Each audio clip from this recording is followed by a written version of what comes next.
Okay, ಎಲ್ಲರಿಗೂ ನಮಸ್ಕಾರ. ಇವತ್ತಿನ ಒಂದು ವಿಡಿಯೋದಲ್ಲಿ ನಾನು ಇಂಪಾರ್ಟೆಂಟ್ ಟಾಪಿಕ್ ಬಗ್ಗೆ ಅಂದರೆ ಹಿಸ್ಟಾರಿಕಲ್ ಆಗಿ ಒಂದು ಜೀವಿ ಕಳೆದೋಗಿದೆ ಅಂದರೆ ನಂಬ್ತೀರಾ? ಹೌದು, ನಂಬಲೇಬೇಕು. ಯಾವ ರೀತಿ ಈ ಒಂದು ಪ್ರಜಾತಿ ಅನ್ನೋದೇ ಅಳಿಸೋಗಿದೆ ಅಂತ ಈ ವಿಡಿಯೋದಲ್ಲಿ ಇವತ್ತಿನ ದಿನ ತಿಳ್ಕೊಳ್ಳೋಣ. ಓಕೆ, ಪ್ರಮುಖ ವಿಷಯಗಳು ಏನಿದು? ಪ್ರಮುಖ ವಿಷಯಗಳು ನಿಮಗೆ ಇಲ್ಲಿ ಇಂಪಾರ್ಟೆಂಟಾಗಿ ಮೇಜರಾಗಿ ಹೇಳಕ್ಕೆ ಬರ್ತಿರೋದು ಡೂಡೋ ಎಂಬ ಪಕ್ಷಿ. ಈ ಒಂದು ಡೂಡೋ ಎಂಬ ಒಂದು ಪಕ್ಷಿ ಇದಕ್ಕೆ ಸರಿಯಾಗಿ ಹಾರಕ್ಕೆ ಬರಲ್ಲ. ಆದ್ರೂ ಇದು ಒಂದು ಅನಿಮಲ್ ಥರನೇ ವರ್ಕ್ ಆಗುತ್ತೆ. ಇದು ಒಂದು ದ್ವೀಪದಲ್ಲಿತ್ತು, ಅದೇ ಮ್ಯಾರಿಸ್ ಅನ್ನೋ ದ್ವೀಪದಲ್ಲೇ ವಾಸವಾಗಿತ್ತು.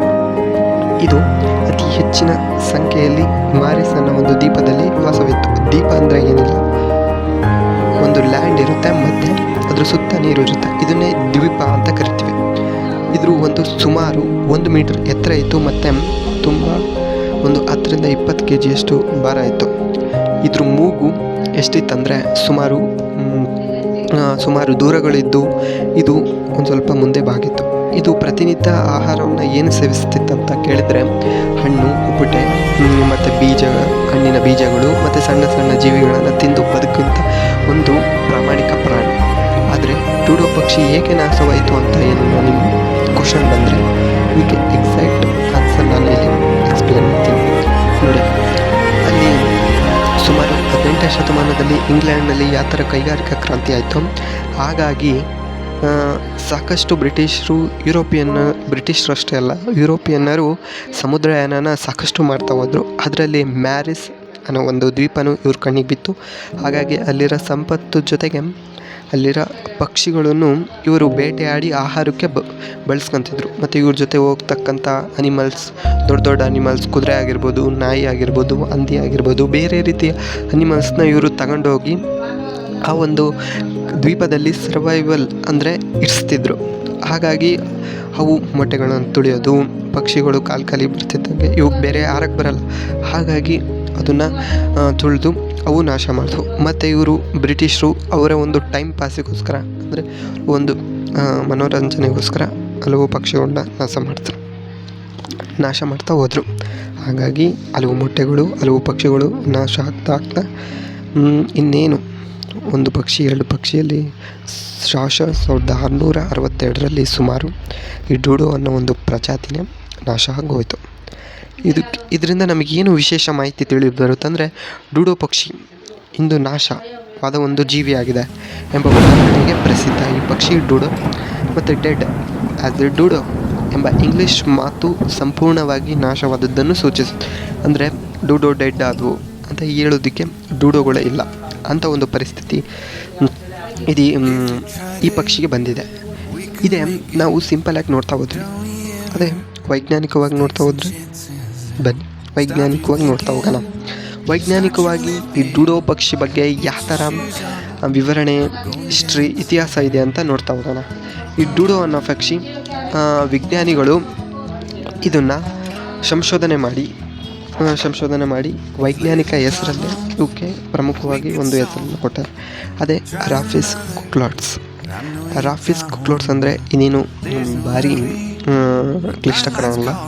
ರಾಫಿಸ್ ಅಂದರೆ ಇದೊಂದು ಒಂದು ಪಕ್ಷಿಯ ವರ್ಗಕ್ಕೆ ಸೇರಿದ್ದು ಅಂತ ಅರ್ಥ. ಕುಕ್ಲಟ್ಸ್ ಅಂದರೆ ಇದೊಂದು ಮುಚ್ಚಿದ್ದು ಅಂತ ಅರ್ಥ, ಅಂದರೆ ಲ್ಯಾಟಿನ್ ಭಾಷೆಯಲ್ಲೇ. ಇದು ಡೂಡೋ ಅನ್ನೋ ಒಂದು ಪಕ್ಷಿ ಒಂದು ಪಾರಿವಾಳ ಕುಟುಂಬಕ್ಕೆ ಸೇರಿದ್ದು ಒಂದು ಪ್ರಜಾತಿಯಾಗಿತ್ತು ಈ ಪಕ್ಷಿ.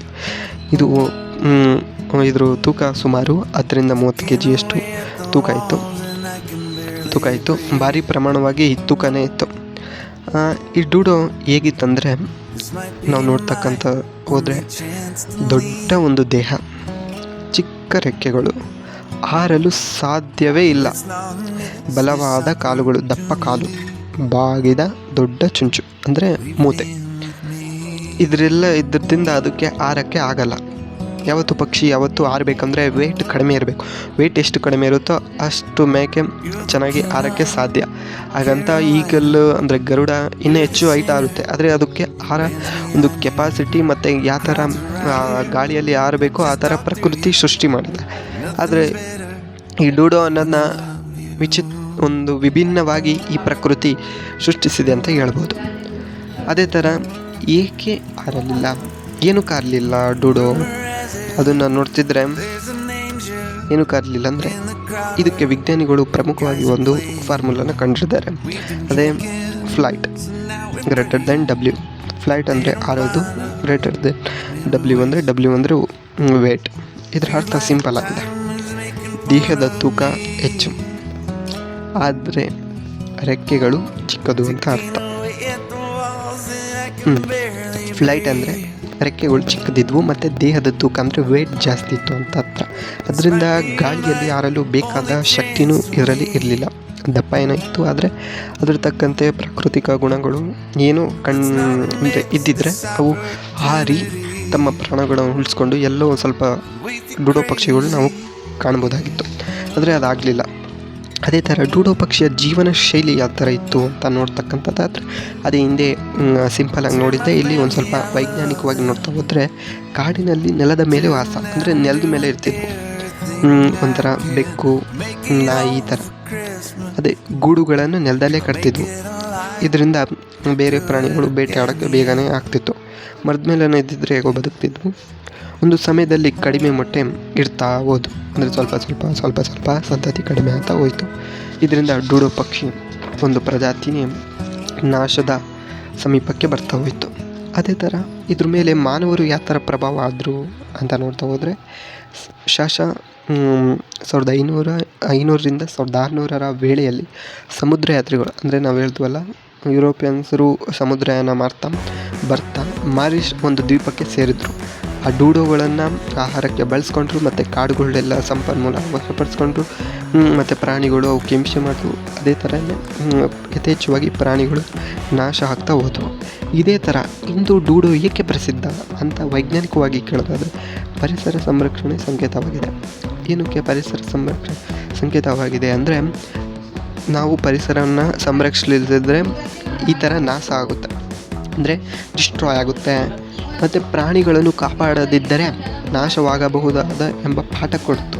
ಅಂದರೆ ಡೂಡೋ ಒಂದು ಪ್ರಜಾತಿ ನಮಗೆ ನಾಶ ಆಗಿದ್ದು ಒಂದು ಮಾನವ ಸಂಕುಲಕ್ಕೆ ನಾವು ಯಾವುದೇ ಪ್ರಜಾತಿನಾಗಲಿ ಭಾಳ ಅಳಿವಿನಂಚಿಗೆ ತಂದರೆ ಏನಾಗುತ್ತೆ ಅಂತ ಡೂಡೋ ಪಕ್ಷಿಯಿಂದ ನಾವು ಕಾಣಬಹುದು. ಇನ್ನು ಡೂಡೋ ಪಕ್ಷಿಗಳನ್ನ ನಾವು ಎಲ್ಲಿ ನೋಡೋಕ್ಕೆ ಸಾಧ್ಯ ಇಲ್ಲ. ಪುಸ್ತಕಗಳು ನೋಡ್ಬೋದು, ಕಾರ್ಟೂನಿಂದ ನೋಡ್ಬೋದು, ಇಲ್ಲ ವಿಜ್ಞಾನ ಮ್ಯೂಸಿಯಂಗಳಲ್ಲಿ ಕಾಣಬಹುದು. ಇನ್ನೆಲ್ಲೂ ಡೂಡೋ ಪಕ್ಷಿಗಳನ್ನ ನೋಡೋಕ್ಕೆ ಸಾಧ್ಯ ಇಲ್ಲ, ಏಕೆಂದರೆ ಅದು ಒಂದು ನಾಶವಾದ ಒಂದು ಪ್ರಜಾತಿಯಾಗಿದೆ. ಯಾಕಂದರೆ ಮಾನವರ ಒಂದು ಅತಿ ಆಸೆಯಿಂದ ಎಷ್ಟೋ ಪ್ರಾಣಿಗಳು ನಾಶ ಆಗಿದೆ. ಆದರೆ ಇನ್ನೂ ಸೂಕ್ಷ್ಮ ಜೀವಿಗಳಾಗಿರ್ಬೋದು, ಸಣ್ಣ ಗಿಡಗಳಾಗಿರ್ಬೋದು, ಇನ್ನೂ ಹೆಚ್ಚು ಜೀವಿಗಳು ನಾಶ ಆಗಿರ್ಬೋದು ನಮಗೆ ಗೊತ್ತಿಲ್ಲದಂಗೆ. ಆದರೆ ಈ ಕಣ್ಣಿಗೆ ಕಾಣೋದು ನಮಗೆ ಒಂದು ಡೂಡೋ ಒಂದು ದೊಡ್ಡ ಗಾತ್ರದ ಒಂದು ಪಕ್ಷಿ. ಅದು ಆ ದೇಶ ಇವಾಗ ರಾಷ್ಟ್ರ ಆಗಿದೆ. ಅಲ್ಲಿನ ಗೋರ್ಮೆಂಟು ಅದೇ ಥರ ಆ ಒಂದು ದ್ವೀಪನೇ ರಾಷ್ಟ್ರ ಥರ ಮಾಡಿ ಅಲ್ಲಿ ಜೀವನ ಅಂದರೆ ಬಹಳಷ್ಟು ಜನಗಳು ಇದ್ದಾರೆ ಮತ್ತು ಜೀವನವನ್ನು ಸಾಗಿಸ್ತಿದ್ದಾರೆ. ಅದೇ ಒಂದು ದೇಶ ಆಗಿದೆ ಇವಾಗ. ಮಾರಿಷ್ ಅನ್ನೋ ಒಂದು ದೇಶನೂ ಕಟ್ಟಿ ಮತ್ತು ಅಲ್ಲಿ ಫ್ಲಾಗನ್ನು ಇಟ್ಟಿದ್ದಾರೆ. ಏನೇ ಆಗಲಿ ಮಾನವರು ಮುಂದಿನ ದಿನಗಳಲ್ಲಿ ಎಚ್ಚೆತ್ತುಕೊಳ್ಳಿ ಅಂತ ಇದೊಂದು ಡೂಡೋ ಎಂಬ ಪಕ್ಷಿಯಿಂದ ನಾವು ತಿಳ್ಕೊಳ್ಬೋದು.